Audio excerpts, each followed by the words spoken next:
எனது அன்பு சிம்மம் ராசிக்கார நேயர்களுக்கு எனதினிய வணக்கங்க. நம்ம இன்னைக்கு வீடியோ பதிவுக்குள்ள முழுமையா போறதுக்கு முன்னாடி முருகரை மனதார வணங்கிட்டு பதிவுக்குள்ள போகலாங்க. ஓ முருகா போற்றி, ஓ முருகா போற்றி, ஓ முருகா போற்றி, என்னை காக்கும் முருகனே போற்றி. நல்லதே நடக்கும், நல்லது மட்டும்தான் நடக்கும். சிம்மம் ராசிக்காரர்களே, நீங்க காத்திருந்த அந்த உயர்வு இப்போ உங்களை தேடி வருது. ஆனா எல்லோருக்கும் வராத ஒரு வாய்ப்பு இதுங்க. அத பிடிக்கிறவங்க தான் ராஜாவா மாறுவாங்க. அதிகாரம், புகழ், வெற்றி இன்னைக்கு உங்களை தேடி வர போகுதுங்க. இந்த ராஜபோக நேரத்தை நீங்க பயன்படுத்துவீங்களா, இல்லைனா அது உங்களை தாண்டி போயிடுமா? முழு உண்மையை தெரிஞ்சுக்க இந்த வீடியோவை கடைசி வரைக்கும் பாருங்க. சிம்ம ராசிக்கார அன்பர்களே, அனைவருக்கும் வணக்கங்க. உங்க வாழ்க்கையில நீங்க இதுவரைக்கும் பார்த்திராத ஒரு மிகப்பெரிய திருப்புமுனை அரங்கேற போகுதுங்க. அதுல துளி கூட மாற்றமே கிடையாதுங்க. மங்களகரமான பராப வருட தமிழ் புத்தாண்டு பிறக்கும் நன்னாளான ஏப்ரல் 14, 15, 16 ஆகிய தேதிகள் சாதாரண நாட்கள் கிடையாதுங்க. உங்க தலை எழுத்தையே மாத்த போகும் சக்தி வாய்ந்த நாட்களுங்க. ஆனா அதே சமயம் உங்களுக்கு ஒரு மிகப்பெரிய ஆபத்தும் உங்க வாசல்லையே காத்துக்கிட்டு இருக்குதுங்க. அந்த 4 நபர்கள் யாரு, நீங்க ஏன் உஷாரா இருக்கணும், அப்படி என்ன நடக்க போகுது என்பதை பற்றி இந்த பதிவுல முழுமையா நம்ம பார்த்து தெரிஞ்சுக்க போறோம். இந்த காணொளியை ஒரு நொடி கூட தவிர்க்காம முழுமையா பாருங்க. ஏன்னா நீங்க செய்யும் ஒரு சிறு தவறு உங்களை தேடி வரும் அந்த மாபெரும் பொற்காலத்தை தவிடுபடியாக்கிருங்க. சிம்ம ராசி மண்டலத்தின் 5வது வீடாக அமையும் இந்த ராசி சூரிய பகவானை அதிபதியாக கொண்ட ஒரு கம்பீரமான ராசியா இருக்கு. நீங்க இயல்பாகவே எதிலும் தலைமையை தாங்கும் குணம் கொண்டவங்க. யாருக்கும் வளைந்து கொடுக்காத தன்மானம் மிக்கவங்க. உங்க பேச்சிலும் செயலிலும் எப்பொழுதுமே ஒரு அதிகார தோரணை இருக்கும். மற்றவர்களுக்கு உதவி செய்யறதுல ஒரு ராஜாவை போல வாரி வழங்கும் வள்ளல் குணம் கொண்டவங்களா நீங்க இருக்கீங்க. ஆனா உங்களுடைய இந்த அதீத தன்மானமும் அதிகாரமும் மற்றவர்களை நம்பி பொறுப்புகளை ஒப்படைக்கும் குணமுமே உங்களுக்கு பல நேரங்கள்ல மிக பெரிய எதிரிகளை உருவாக்கி விடுது. சிம்ம ராசியில பிறந்த நீங்க ஏன் எப்போதும் ஒருவித மன போராட்டத்துடனும் மற்றவர்கள் படாத கஷ்டங்களை அனுபவிக்கிறீர்கள் என்று எப்போதாவது யோசிச்சு பார்த்ததுண்டா? இதற்கு காரணம் உங்கள் கோபமும் அவசரமும் தாங்க. கடந்த சில ஆண்டுகளை சற்று திரும்பி பாருங்க. நீங்க யாருக்கெல்லாம் வாழ்க்கையில ஒரு நல்ல வழியை காட்டினீங்களோ, யாரையெல்லாம் கை தூக்கி விட்டீங்களோ, அவர்களே உங்க முதுகுல குத்தி விட்டு உங்களை தாண்டி சென்றுட்டு இருக்காங்க. உங்கள் அதிகாரத்தையும் கோபத்தையும் உங்கள் பலவீனமா பயன்படுத்தி பல காரியங்களை அவங்க சாதிச்சிட்டு இருக்காங்க. உங்க கையில பணம் இல்லாவிட்டாலும் மற்றவர்கள் கஷ்டப்படுறத பார்த்து உங்க கௌரவத்தை பார்க்காம கடன் வாங்கியாவது உறுதி செய்திருப்பாங்க. ஆனா நீங்க செய்த தர்மம் உங்களுக்கு புண்ணியத்தை சேர்ப்பதற்கு பதிலா உங்களை பல கடன்களிலும் அவமானங்களிலும் கொண்டு போய் நிறுத்தி இருக்க. உங்க குடும்பத்தினராலேயோ பல நேரங்கள்ல உங்கள் நேர்மையான கோபம் தவறாக புரிந்து கொள்ளப்பட்டிருக்கும். நான் எவ்வளவு செஞ்சாலும் என்னை யாருமே புரிந்து கொள்ளவில்லையே என்று தனிமையில் அமர்ந்து நீங்க கண்ணீர் விட்ட இரவுகள் ஏராளமா இருக்கு. பொருளாதார ரீதியா பார்த்தா நீங்க ஒரு ராஜாவை போல செலவு செய்ய நினைச்சாலும் சூழ்நிலைகள் உங்களை கட்டி போட்டிருக்கும். உங்கள் திறமையும் அதிகாரத்தையும் யாரோ ஒருவர் பயன்படுத்தி முன்னேறி இருப்பாங்க. எதை தொட்டாலும் தடை, நீங்கள் வைத்த நம்பிக்கையில ஏமாற்றம் என ஒரு வழித்தடத்துல சிக்கி தவித்த உங்களுக்கு மங்களகரமான பராப வருட தமிழ் புத்தாண்டு பிறக்கும் இந்த நன்னாளில கிரகங்களின் சஞ்சாரம் உங்கள் ராசியில ஒரு பிரம்மாண்ட மாற்றத்தை ஏற்படுத்த போகுது.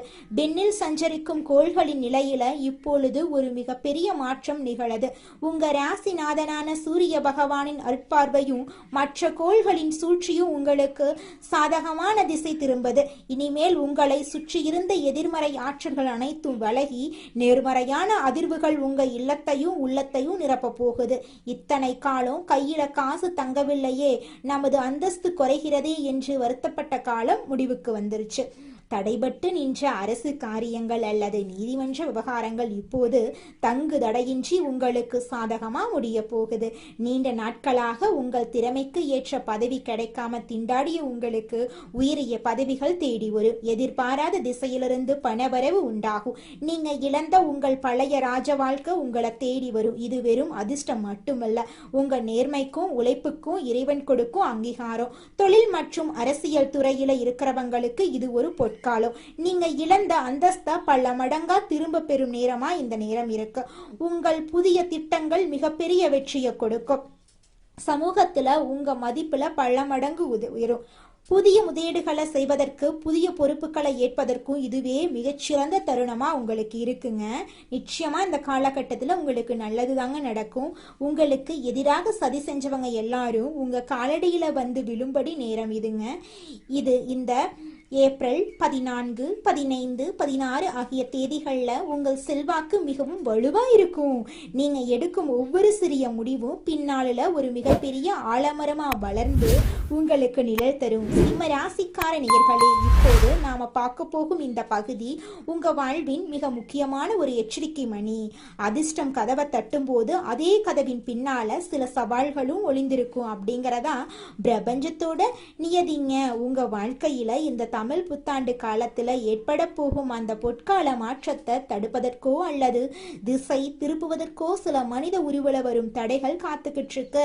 உங்கள் கோபத்தை தூண்டிவிட்டு வேடிக்கை பார்க்கின்ற மனிதர்களே உங்களுக்கு பல நேரங்கள்ல வினையாக முடிந்து விடுறாங்க. இந்த ஏப்ரல் 14, 15, 16 ஆகிய தேதிகள் நீங்க யாரையெல்லாம் உங்க நிழலுக்குள்ள அனுமதிக்கணும், யாரிடமெல்லாம் ஒரு பாதுகாப்பான இடைவெளியை பேணணும் அப்படிங்கிறதுல மிகுந்த விழிப்புணர்வு அவசியங்க. இந்த 3 நாட்களும் உங்க வாழ்க்கையிலேயே 4 வகையான மனிதர்கள் குறுக்கிடுவாங்க. முதலாவதாக உங்கள் ஈகோவை தூண்டிவிட்டு வம்புல மாட்டி விட்டுருவாங்க சதிகாரர்கள். இவங்க எல்லாரும் சிம்ம ராசிக்காரர்களால தங்களை யாராவது தரக்குறைவா பேசினா தாங்கிக் கொள்ள முடியாது. இதை தெரிந்து கொண்டு உங்களை ஒரு பொது இடத்திலோ அல்லது அலுவலகத்திலோ வேண்டுமென்றே சீண்டி நீங்க கோபத்துல கத்தணும் அப்படின்னு காத்துக்கிட்டு இருப்பாங்க. நீங்க நிதானத்தை இழந்தா உங்க நட்பெயருக்கு களங்கம் விளைவிக்க துடிப்பாங்க. இவர்களிடம் உங்க கோபத்தை ஒருபோதும் வெளிப்படுத்தாதீங்க. இரண்டாவதாக போலியாக உங்களை புகழ்ந்து தள்ளி உங்களிடம் இருந்து காரியத்தை சாதித்துக் கொள்ளும் நயவஞ்சகர்கள். நீங்க புகழ்மொழிக்கு மயங்கியவர்கள் என்பதை அறிந்து உங்களை வாகனத்துக்கு உயர்த்தி உங்கள் ரகசிய திட்டங்களை வானம் போல புகழ்ந்து பேசுவாங்க. மூன்றாவதாக நான் எனக்கு விசுவாசமாக இருப்பேன் என்று நம்ப வைத்து உங்கள் முதுகுக்கு பின்னால் சதி செய்யும் துரோகிகள். உங்கள் வேலைகளை எல்லாம் அவர்கள் பொறுப்பாக செய்வது போல நடித்து உங்களுக்கு வர வேண்டிய நல்ல வாய்ப்புகளை தட்டி பறிச்சுட்டு போயிடுவாங்க. நான்காவதா இருக்கக்கூடியவங்க உங்களை அதிகார போதியில தள்ளி தவறான முடிவுகள் எடுக்க தூண்டும் குறுக்கு வழி மனிதர்கள். உங்கள் தைரியத்தை தவறான பாதையில் திசை திருப்பி சட்டத்திற்கு புறம்பான செயல்களிலோ அல்லது பேராசை காட்டும் முதலீடுகளிலோ உங்களை ஈடுபடுத்த சரி செய்வாங்க. இந்த 4 வகை மனிதர்களிடமும் நீங்க மிகவும் எச்சரிக்கையா இருக்கணும். இந்த 4 வகை மனிதர்களை நீங்க எப்படி கையாளணும் என்பதற்கு ஒரு சிறந்த உதாரணத்தை நம்ம தெரிஞ்சுக்க போறேங்க. ஒரு ஊர்ல சூரியன் என்ற இளைஞன் இருந்தான். அவன் சிம்ம ராசியில பிறந்தவன். மிகவும் கம்பீரமா இருப்பான். தர்ம சிந்தனை உள்ளவன். ஆனா அதிவேக கோபக்காரன். அவன் பலருக்கு உதவி செய்து ஏமாந்தவன். ஒரு நாள் ஒரு முதியவர் அவன்கிட்ட வந்து, ஏப்ரல் 14, 15, 16 ஆகிய 3 தேதிகளும் உன் தலையெழுத்த மாற்றக்கூடிய நாட்கள். ஆனா 4 உருவங்கள்ல உனக்கு சோதனைகள் வரும். நீ யாருடைய பேச்சையும் கேட்டு கோவப்படாம மனச அமைதியா நிதானமா வச்சிருந்தீனா உனக்கு மாபெரும் பொற்காலம் காத்துக்கிட்டு இருக்கு அப்படின்னு அந்த பெரியவர் சொல்லிட்டு போனாரு. புத்தாண்டு தினமான ஏப்ரல் 14 அதிகாலை சூரியனின் பழைய எதிரி ஒருவன் வந்து அவனது குடும்பத்தை பத்தி தரக்குறைவா பேசி சூரியனின் கோபத்தை தூண்ட முயற்சித்தாங்க. சூரியனுக்கு கோபம் தலைக்கேர்ச்சு. முதியவரோட எச்சரிக்கை நினைவுக்கு வர நிதானமா எந்த பதிலும் கூறாம அவனை தவிர்த்து விட்டான். ஏப்ரல் 15ஆம் தேதி சூரியனோட நண்பன் ஒருவன் வந்து அவனை அளவுக்கு அதிகமாக புகழ்ந்து பேசி சூரியன் பல மாதங்களாக உழைத்து உருவாக்கிய ஒரு தொழில் திட்டத்தின் ரகசியங்களை கேட்க முயன்றான். சூரியன் புகழ்ச்சிக்கு மயங்காம தனது திட்டங்களை ரகசியமாகவே பாதுகாத்தான். ஏப்ரல் 16ஆம் தேதி சூரியனுக்கு ஒரு பெரிய அரசாங்க ஒப்பந்தம் வந்துச்சு. ஆனா அவனது உதவியாளன் ஒருவன் அந்த ஒப்பந்தத்தை தவறான குறுக்கு வழியில முடிக்க ஆசை காட்டி சதி செஞ்சான். இது 3வது சோதனை அப்படின்னு உணர்ந்த சூரியன் அந்த சதிகாரனை நம்பாம தன் நேர்மையை மட்டுமே நம்பி அந்த ஒப்பந்தத்தை சட்டப்பூர்வமாக முடித்தான். யார் பேச்சையும் கேட்டு கோவப்படாமலும் ஈகோவை வெளிப்படுத்தாமலும் அமைதியா இருந்தான். அந்த 3 நாட்களும் அவன் காட்டிய நிதானமும் விழிப்புணர்வும் அவனை காப்பாத்துச்சு. ஏப்ரல் 17ஆம் தேதி சூரியன் அந்த பெரிய அரசாங்க திட்டத்தை வெற்றிகரமா தொடங்கி ஒரு பெரிய தொழிலதிபரா உயர்ந்தான். அவனது கம்பீரத்துக்கு மாபெரும் அங்கீகாரம் கிடைச்சிச்சு. சூரியன் மட்டும் அந்த 3 நாட்கள்ல கோபம் அடைந்திருந்தாலோ மற்றவர்களை நம்பி இருந்தா அந்த மாபெரும் வாய்ப்பை அவன் நிரந்தரமா இழந்திருப்பான். சிம்ம ராசிக்கார அன்பர்களே, சூரியனை போவலே நீங்களும் எச்சரிக்கையா இருக்கணுங்க. அப்பத்தாங்க உங்களாலையும் வாழ்க்கையில ஜெயிக்க முடியும். உங்க வாழ்க்கையில வீச போகும் இந்த அதிர்ஷ்ட காற்றை அப்படியே தக்க வைத்து கொள்ளணுங்க. வரக்கூடிய நன்மைகளை இரட்டிப்பாக்கி கொள்ளவும் நீங்க செய்ய வேண்டிய ஆன்மீக கடமைகளை குறித்து இப்ப நம்ம ஆழமா பார்க்கலாங்க. இந்த ஏப்ரல் 14, 15, 16 ஆகிய தேதிகளில் நீங்கள் மேற்கொள்ள வேண்டிய சில எளிய அதே சமயத்தில் மிக வலுவான வழிபாட்டு முறைகளை பற்றி நம்ம தெரிஞ்சுக்கலாங்க. உங்கள் ராசிக்கு அதிபதியான சூரிய பகவானின் அருளையும் சிவபெருமானின் ஆசையையும் பெறுவது மிக மிக முக்கியங்க.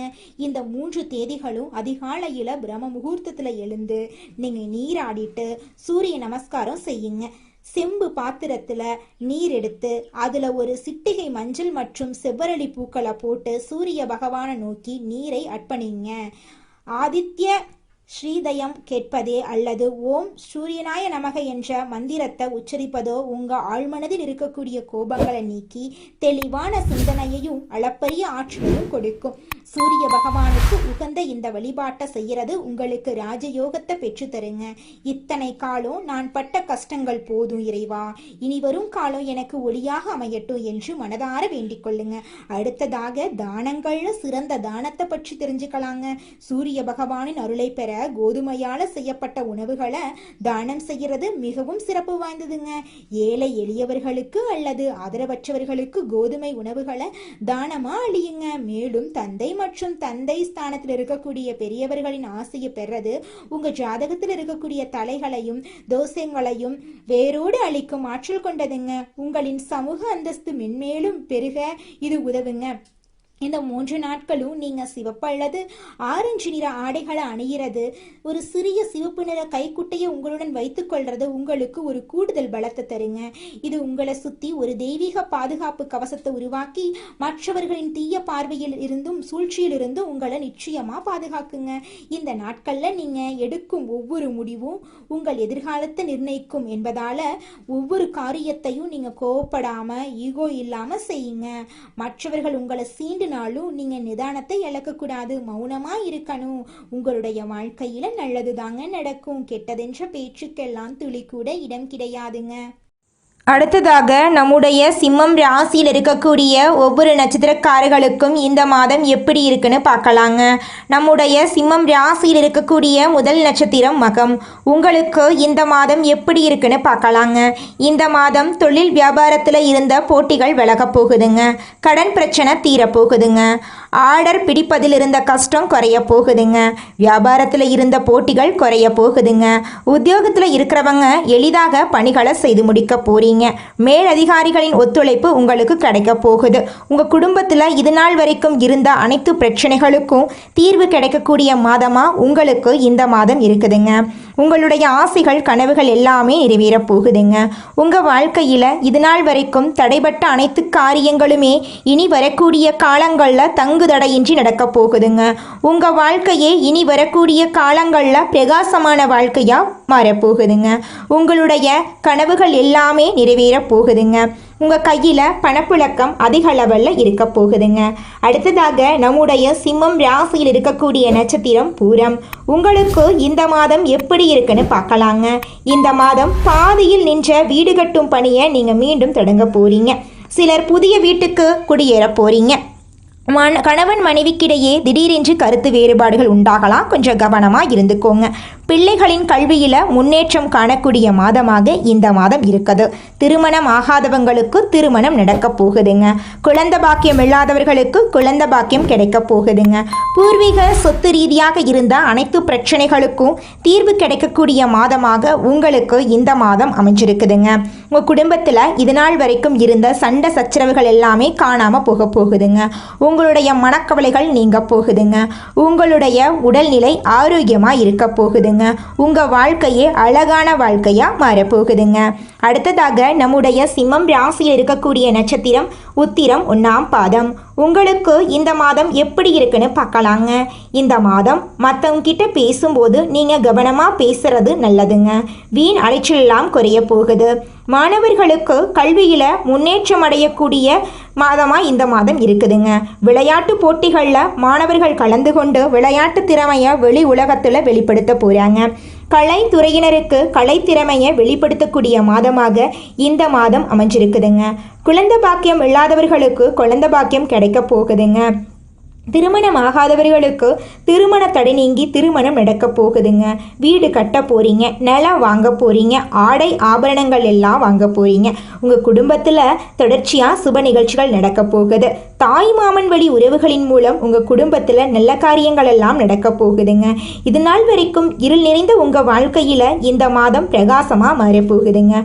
உங்கள் வாழ்க்கையில் இனி வரக்கூடிய காலங்களில் கவலை கண்ணீர் அப்படிங்கிற பேச்சுக்கெல்லாம் துளி கூட இடம் கிடையாதுங்க. எண்ணம் போலதாங்க வாழ்க்கை அமையும். அதனால எண்ணங்களை நேர்மறையா எண்ணுங்க. நிச்சயமா உங்கள் வாழ்க்கை நல்ல விதமா அமையுங்க. என்னால இந்த செயலை செய்ய முடியாது, இந்த தொழிலை தொடங்க முடியாது, இவங்க கிட்ட போய் பேச முடியாது, என் வாழ்க்கையில நல்லது நடக்காது, இந்த மாதிரி எதிர்மறை எண்ணங்களை தவறியும் நினைத்து விடாதீங்க. மாறாக என்னால் இந்த செயலை செய்ய முடியும், என்னால் இந்த தொழிலை தொடங்க முடியும், என் வாழ்க்கையில் நல்லது நடக்கும், என் தொழிலில் லாபம் கிடைக்கும், இந்த மாதிரி நேர்மறையான எண்ணங்களை எண்ணுங்க. நிச்சயமாக உங்கள் வாழ்க்கையில் நீங்கள் நினைக்கக்கூடிய எண்ணங்கள் தாங்க நடக்கும். அதனால் நீங்கள் நினைக்கக்கூடிய எண்ணங்களை நேர்மறையான எண்ணங்களாக எண்ணுங்க. உங்களுடைய எண்ணங்கள் நிச்சயமாக நடந்தே தீருங்க. நல்லதே நடக்கும், நல்லது மட்டும்தாங்க நடக்கும். கெட்டது அப்படிங்கிற பேச்சுக்கெல்லாம் துளி கூட இடம் கிடையாதுங்க. உங்க வாழ்க்கையில மேலும் நல்லதெல்லாம் நடக்க நீங்க செய்யக்கூடிய பரிகாரம் என்ன பார்த்தீங்கன்னா, உங்க வீட்டுக்கு பக்கத்துல இருக்கக்கூடிய விநாயகர் ஆலயத்துக்கு போயிட்டு விநாயகர் கிட்ட உங்க வாழ்க்கையில இருக்கக்கூடிய நிறை குறைகளை சொல்லிக்கிட்டு வாங்க. கூடிய விரைவில் உங்க வாழ்க்கையில இருக்கக்கூடிய அனைத்து பிரச்சனைகளும் காணல் நீரா கரைஞ்சு போயிரும். உங்களுடைய எண்ணம் போல உங்க வாழ்க்கையில நல்லது மட்டும்தாங்க நடக்கும். கெட்டதுங்கிற பேச்சுக்கெல்லாம் துளி கூட இடம் கிடையாதுங்க. நன்றி, வணக்கம்.